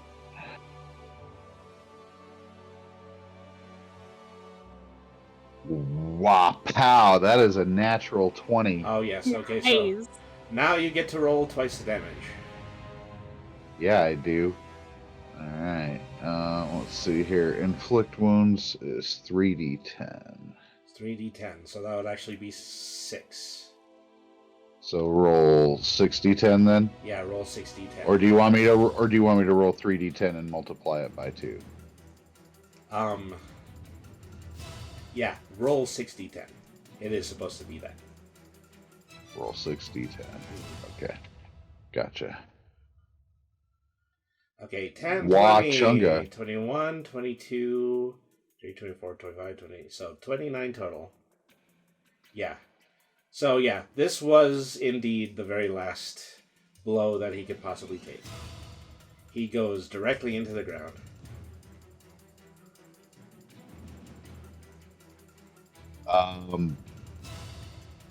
So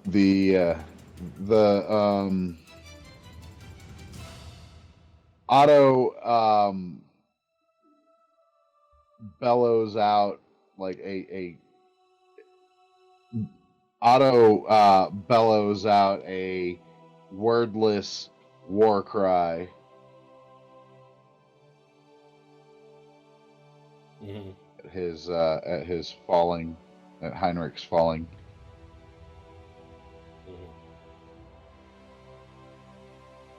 Okay. Do the demons still stay there? Yeah, the demons are still there. Okay. So now we go to your turn. Right. Alright, I can't see the screen anymore. You've clicked away from Discord. I don't know, I'm still here. No, let me go back to screen sharing. 'Cause I think it was because I reduced the OBS window. Alright. So... Okay, there we are again. And we're back. Go. Alright, so... Yeah, your turn. You're in My melee with the turn? demon. Again. Uh, Let me take a look at weapon real quick. Before I go on in with probably with another dissonant voice. mhm. I need to make sure, so that way. You know, I'm gonna go with another dissonant voice. Alright. If it ain't broke, don't fix it.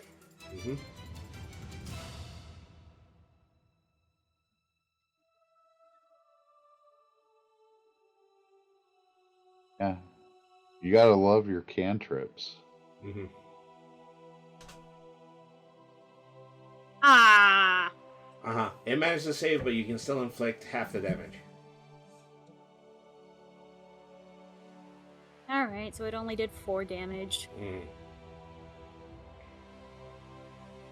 Alright. So... So at the bottom of the turn, they would attack. The one that is next to Marin is going to attempt an attack. Okay. That... So... Does an 11 hit your AC?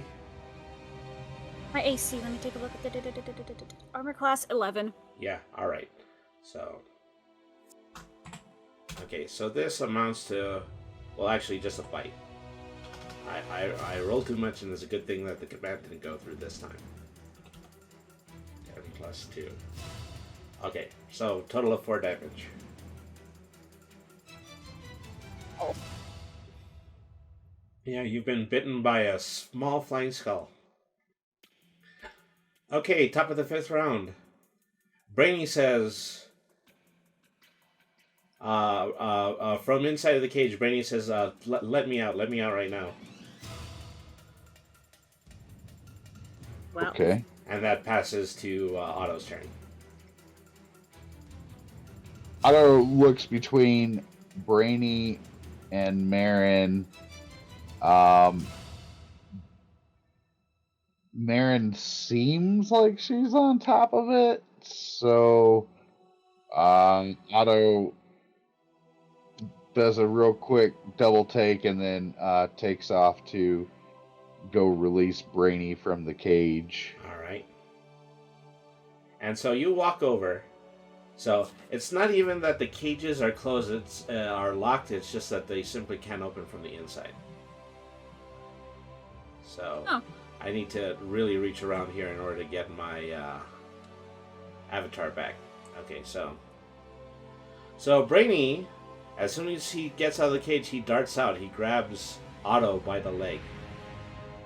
And he mutters something. He mutters something in Celestial. And a bright light just shoots out of Otto's eyes and mouth. And cascades the entire room. Both of the demons immediately disappear. And so Brainy lets go of his leg. He teeters left and right a little bit, as though he's about to collapse. Otto is going to catch Brainy. Mm-hmm. I mean, so yeah, you just reach down and then you just hold him until he's supported. It's kind of funny because you'd think he'd be on all fours, but you know, he's actually on his back. He's still upright. He shakes his head. It's a very good thing you're a cleric, he says. Do you require healing? No, I'll be fine. Just give me a moment. I'll be back on my feet in a moment. Do you require comfort protocols? Yeah, I think I'll take that now. And so Otto picks Brainy up and pets him.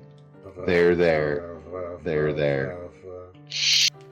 It will be okay. Never been better.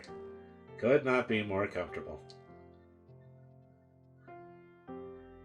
And so, um, as a token of whatever respect he had previously had for them, Brainy works with Otto and Marin to put Heinrich into the mausoleum tomb next to his desiccated brother.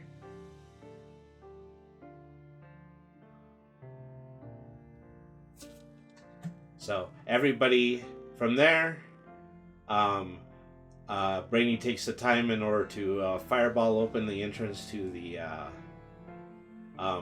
tomb again, and they're able to leave, and they're able to return to Brainy's chamber. Before we leave, Otto asks Brainy, this unit does not understand why treat your enemies' remains with reverence. Because we are the people who are inclined to do that, while Henrik may not have done the same for us. And so that is exactly why this unit does not understand. Heinrich would not have treated your remains with reverence. say there may come a time when you understand. There comes a time for all of us to know when it is that we show empathy. This unit will consider your words. Mm-hmm. So everybody returns to the chamber. And so Brady has told the whole story to Bosch, and Bosch is really just kind of looking outside and away. And while, he continues to grovel. And it's like, you're absolutely right, you're absolutely wrong, this was a mistake, we could have been killed.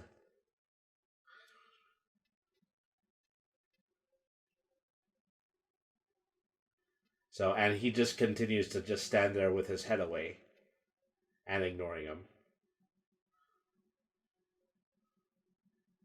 And so, just after a certain amount of time with this, Bosch finally says, we're going to need to take a larger division. We're going to have to take the larger division to Il Solaris, and we're going to have to make sure that chamber is sealed once and for all. And then he just begins to slowly walk out of the chamber.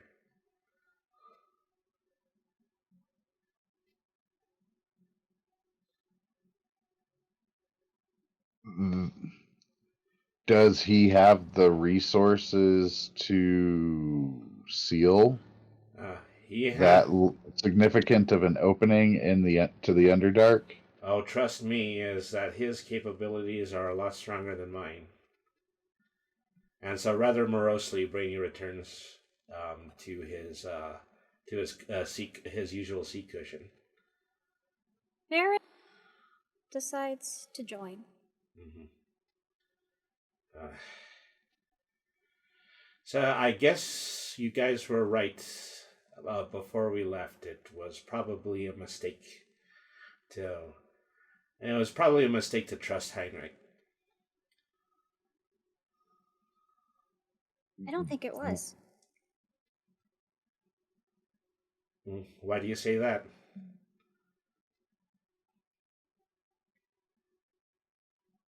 You told us to put trust in other people, right?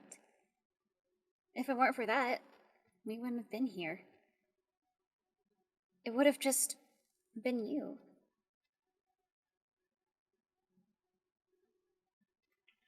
Yeah, but I put you into a lot of danger by taking you to this place. I just assumed that everything would be fine. I just assumed that I could have this trust in this other person.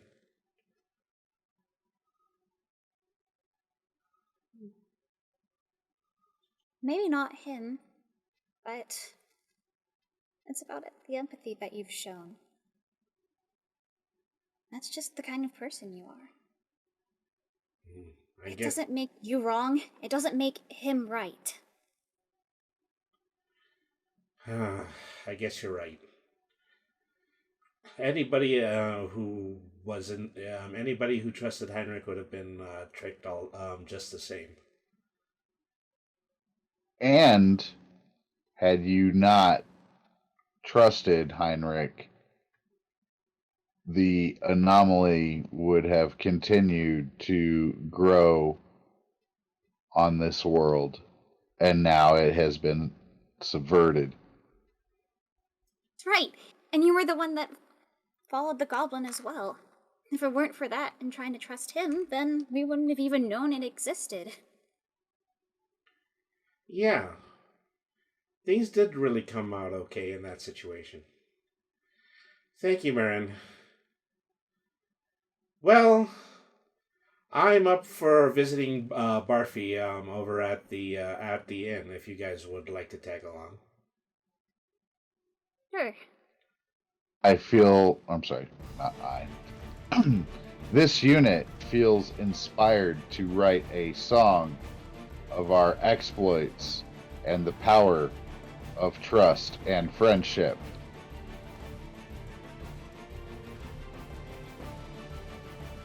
And so Otto begins to Saying, yeah, it didn't take him any time at all to start that composition. It just started coming out of his chest. Just creatively flowing out of him. Marin decides to head up. Mm-hmm. She gives Brainy a quick scratch behind the ears. Mm-hmm. And so he ear flicks and he's buried. And that is the end of tonight's installment. So thank you everybody once again for staying and playing. This was a fantastic game. Once thank again, you so much for having us. Oh, sure, absolutely. So once again, if you want to follow Game Night 00 or at Marin Mermaid on Twitch, feel free to do that. So this concludes another edition of One Shots from the Meowing Portal. Coming up next week, High Seas Adventure. I've already said too much. But anyways, yes, thank you everybody for tuning in to One Shots from the Meowing Portal. I will see you next time with another exciting adventure. Thank you everybody for tuning in, and thank you very much, and have a good night everybody. So long. Bye.